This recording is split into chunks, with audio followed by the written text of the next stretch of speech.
নতুন ভোর আসে, সময় একমাত্র এই বান্দা কয়ে গেছিল। আমরা মানুষ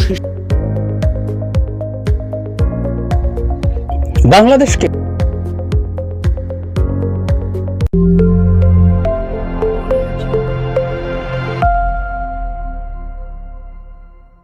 আসসালামু আলাইকুম রহমতুল্লাহি ওয়া সম্মানিত দর্শক, বাংলাদেশে সম্ভবত একটি অভাবনীয় এবং একটি নজিরবিহীন ঘটনা ঘটতে যাচ্ছে। অবৈধ যারা বসবাসকারী বিদেশি নাগরিক বাংলাদেশে আছেন, এদের একটা বিরাট অংশ বাংলাদেশে ভারতীয় নাগরিক। একসময় ডক্টর আসিফ নজরুল বলেছিলেন যে প্রায় 22 লাখ ভারতীয় বাংলাদেশে কাজ করে অবৈধভাবে। সেটিকে টেনে টুনে আপনি যতই নিচে নামান না কেন এটা 6-7 লাখ 8 লাখের নিচে হবে না। এই মুহূর্তে বাংলাদেশে কাজ করছে ভারতীয়, তাদের একটা বিরাট অংশ অবৈধ। তারা এই বাংলাদেশে যে টাকা উপার্জন করে, এই টাকা আবার বৈধ পথে না পাঠিয়ে তারা অবৈধ পথে পাঠায়। এবং ভারতের যে সরকারি হিসাব রয়েছে, সেই হিসাবে সারা দুনিয়া থেকে তারা যে রেমিটেন্স পায়, সেটা দ্বিতীয় অথবা তৃতীয় বৃহত্তম রেমিটেন্সের যে উৎস, এটি কিন্তু বাংলাদেশ। তো সেই বাংলাদেশ থেকে যে রেমিটেন্সগুলো যাচ্ছে কয়েকভাবে। প্রথমত এখানে বৈধভাবে বড় বড় পদে ভারতীয় কোম্পানি এবং মাল্টিন্যাশনাল কোম্পানি, এমনকি বাংলাদেশি কোম্পানি, সেখানে বড় বড় পদে ভারতীয় নাগরিকরা বৈধভাবে কাজ করছে। আপনি চিন্তা করুন, লিভার ব্রাদার্সের মতো কোম্পানি, গ্রামীণ ফোনের মতো কোম্পানি, এই সকল কোম্পানিতে যে প্রধান নির্বাহী কর্মকর্তা কত টাকা বেতন পায়, আনবিলিভেবল, কল্পনাই করতে পারবেন না। এখানে যে সকল আমেরিকান কোম্পানি রয়েছে, তাদের বেশিরভাগ সিইও ভারতীয়। বড় বড় গার্মেন্টসের বাইং হাউসগুলো রয়েছে, এই বাইং হাউসগুলোর সিইও, তাদের টেকনিক্যাল হেড, তাদের হেড অফ মার্চেন্ডাইজার, এরা সব ভারতীয়। বাংলাদেশের যে সকল বড় বড় কোম্পানিগুলো রয়েছে, বাংলাদেশি কোম্পানি, তাদের কোম্পানিতে শত শত ভারতীয় টেকনিক্যাল, নন টেকনিক্যাল এবং মার্কেটিং এক্সপার্ট কাজ করছে। এই লোকগুলো যে বেতন পান, যেগুলো দেখা গেল একজন সচিব সারা জীবন বসে সে যে বেতন পায়, এরা এক মাসেই প্রায় সমপরিমাণ টাকা বাংলাদেশ থেকে তারা নিয়ে যাচ্ছে। এরপরে আরেকটি গ্রুপ আছেন যারা নিয়ত আসা যাওয়া করেন, ট্রেডিং করেন, কলকাতার, চেন্নাইয়ের, এরা হাসপাতাল, তারপর শেষে কটন, মানে বাংলাদেশের সঙ্গে যে সকল ব্যবসা আছে, আদা, রসুন, পেঁয়াজের ট্রেডিং কোম্পানি থেকে শুরু করে আর অনেক ক্ষেত্রে প্রতিনিয়ত এই ভারত থেকে হাজার হাজার লোক বাংলাদেশে আসেন, এমনকি ডাক্তার, নার্স, তারা এসে 6-7 মাস ঘোরাফেরা করেন, কাজ করেন, ট্রেডিং করেন, সেলিং করেন এবং অনেক ক্ষেত্রে এখানে বসে ক্যাশ লেনদেন করেন। যেমন দেখা গেল একটা পেঁয়াজের ট্রেডার এসে খাতুনগঞ্জে, তো তিনি এখানে বসে অর্ডার নিলেন, অর্ডার নেওয়ার পরে এলসি করলেন, যেমন দেখা গেল $1 লাখ এলসি করলেন এবং বসে থেকে তিনি সেখানে শিপমেন্ট করে দিলেন, আর বাকি $2 লাখ তিনি হুন্ডির জন্য বলেন যে ক্যাশ, গিভ মি ক্যাশ, এবং তিনি নিজের হাতে সেটা ক্যাশ নিলেন। ক্যাশ নিয়ে এটা আবার তার নিজ দায়িত্বে এখান থেকে তিনি হুন্ডি করে পাঠিয়ে দেবেন। এরকম যে ট্রেড হচ্ছে বাংলাদেশে, গরুর দালাল যারা আছে, গরু চোর আকারে যারা আছে, ভারতীয় যারা গরুর চোর, তো তারা এই বাংলাদেশে বসে টোকেন দেয়, ডিল করে, হাজার হাজার গরুর ডিল করে, এবং এখান থেকে এই টাকাটা আবার তারা নিজ দায়িত্বে এখান থেকে বাট্টার মাধ্যমে, এটা যে সবসময় হুন্ডি করে না, অনেক সময় বিনিময় বাট্টা হয়, বাট্টার মাধ্যমে তারা এই কাজগুলো করে।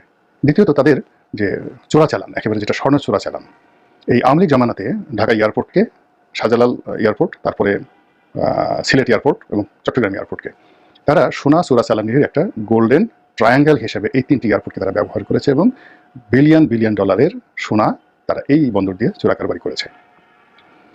তো এই সকল কর্মের বাইরে সাধারণ ভারতীয় যারা নাগরিক, শ্রমিক রয়েছেন, তারাও এখানে এসে কাজ করেন, অবৈধভাবে কাজ করেন, তাদের টেকনিক্যাল নোহাও আছে, আমাদের শ্রমবাজারে তাদের অনেক গুরুত্ব রয়েছে, কিন্তু তারা বৈধভাবে এখানে আসেন না, কাজ করেন। এদের সংখ্যা যদি 7 লাখ ধরেন, এই 7 লাখ লোকের সাথে আমাদের যে অর্থনীতি, রাজনীতি, তারপরে ট্রেড অ্যান্ড কমার্স থেকে শুরু করে অনেক কিছু জড়িত।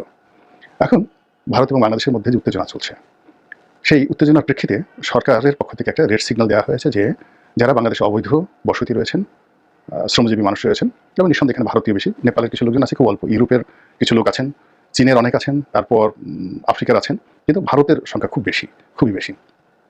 তো তাদেরকে তালিকা করে বাংলাদেশ থেকে বের করে দেওয়া হবে এবং এই কাজটি সরকারের জন্য ওয়ান টু বিষয়। এটি সরকার যদি করে, বিশ্বাস করেন ভারতের যে অহমিকা বোধ, এটি তছনছ হয়ে যাবে, ভারতের অর্থনীতি তছনছ হয়ে যাবে, এবং জাতি হিসেবে আমাদের যে দীর্ঘদিন আমরা ভারত দ্বারা যেভাবে লাঞ্ছিত অপমানিত হয়েছিলাম, সেটার উপর আমাদের যে আভিজাত্য, এটি প্রতিষ্ঠিত হবে। সেই 1971 সন বা তারও আগে বহু বাঙালি ভারত গিয়েছে, এটা অস্বীকার করার উপায় নেই, সেখানে আছে, তারা ভারতীয় নাগরিক হয়ে গেছে। এর বাইরে আবার বাংলাদেশের যে সকল হিন্দু রয়েছেন, যারা একটু অবস্থাপন্ন লোক, তাদের একটা বিরাট অংশ এক পা বাংলাদেশে আর এক পা ভারতে। কলকাতাতে তাদের একটা বাড়ি থাকতে হবে, মেয়ে বিয়ে করাতে হবে কলকাতাতে, ছেলে বিয়ে করাতে হবে কলকাতাতে। ধীরে ধীরে এভাবে আমি আমার এলাকাতে, ফরিদপুরে কিংবা পটুয়াখালীতে বহু হিন্দু পরিবারকে দেখেছি যারা বাংলাদেশে খুবই ভালো অবস্থায় ছিলেন এবং এখনও আছে, কিন্তু কেনই যেন তাদের একটা কলকাতা প্রীতি রয়েছে, ভারত প্রীতি রয়েছে এবং তাদের উপার্জিত অর্থ তারা ভারতে পাচার করবেই।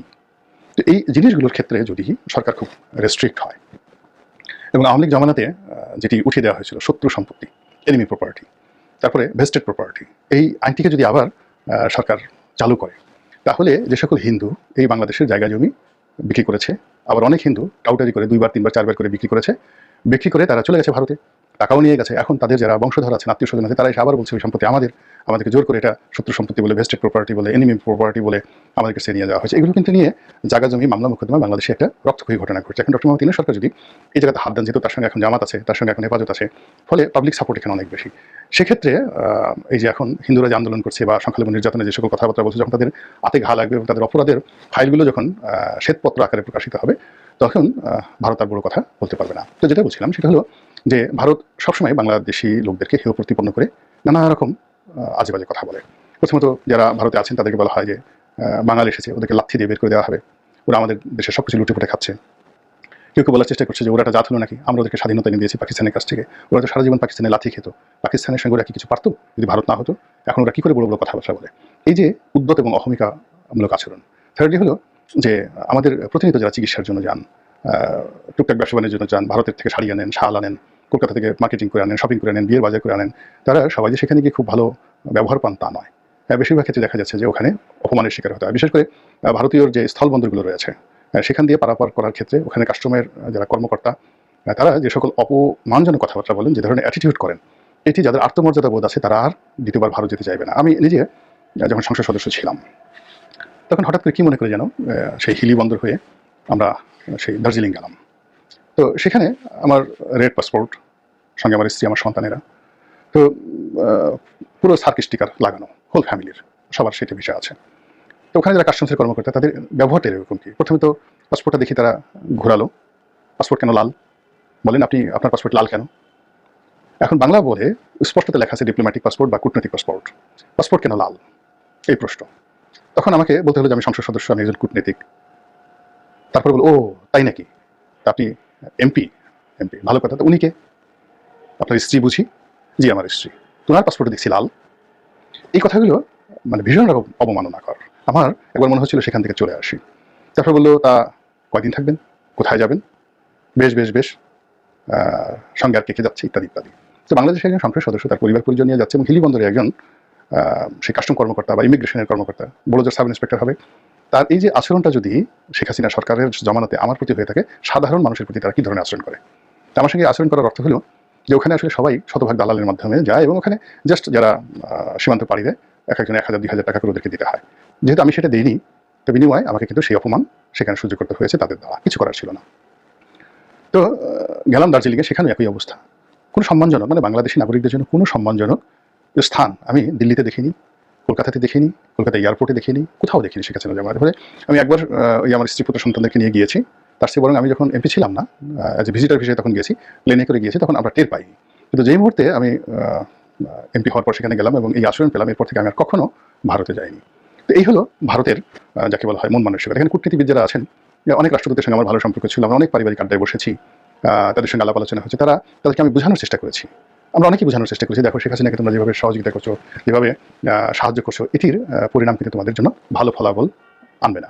তো তারা অনেকটা চাণক্যনীতিতে আমাদের দিকে তাকাতেন, ও তাই বুঝি, what you like to say, বা উই নো, উই আন্ডারস্ট্যান্ড, এই ধরনের কথাবার্তা বলে তারা সবসময় ইগনোর করার চেষ্টা করেছে। তো এই যে তাদের একটা মন মানসিকতা, বা যারা আমেরিকাতে আছেন দেখবেন যে আমেরিকার যারা ভালো পদ পদবিতে আছেন ভীষণ রকম কিন্তু অহংকারী, কিংবা ইংল্যান্ডে যারা আছেন দেখবেন তাদের ভিতরে যে একটা অহম্বোধ আছে, আপনি ইচ্ছা করলে তাদের সাথে ফ্রেন্ডশিপ করতে পারবেন না, বন্ধুত্ব করতে পারবেন না। আমি সিনেটার অফিসে কাজ করেছি, বাইরে থেকে মনে হয় যে তারা অনেক উদার জাতি, কিন্তু ওখানকার যারা বড় বড় পোর্টফোলিওতে আছেন তাদের অহমিকাবোধ বাংলাদেশের যারা বড় বড় পোর্টফোলিওতে আছেন তাদের চেয়ে অনেক বেশি। তো ভারতের মধ্যে ঠিক সেই জিনিসটি আছে এবং তা দিয়ে তারা প্রতি মুহূর্তে বাংলাদেশে যারা লোকজন আছে তাদেরকে অপমান করার চেষ্টা করেন।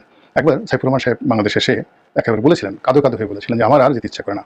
IMF-এর অফিসে গিয়ে, বিশ্ব ব্যাংকের অফিসে গিয়ে এই ঋণ চাইতে গিয়ে বাংলাদেশের জন্য যে পরিমাণ অপমান হতে হয়, যে ধরনের কথাবার্তা শুনতে হয়, আমার আর ভালো লাগে না। আপনাদের মনে আছে কিনা? তো এই হলো পশ্চিমাদের সংস্কৃতি।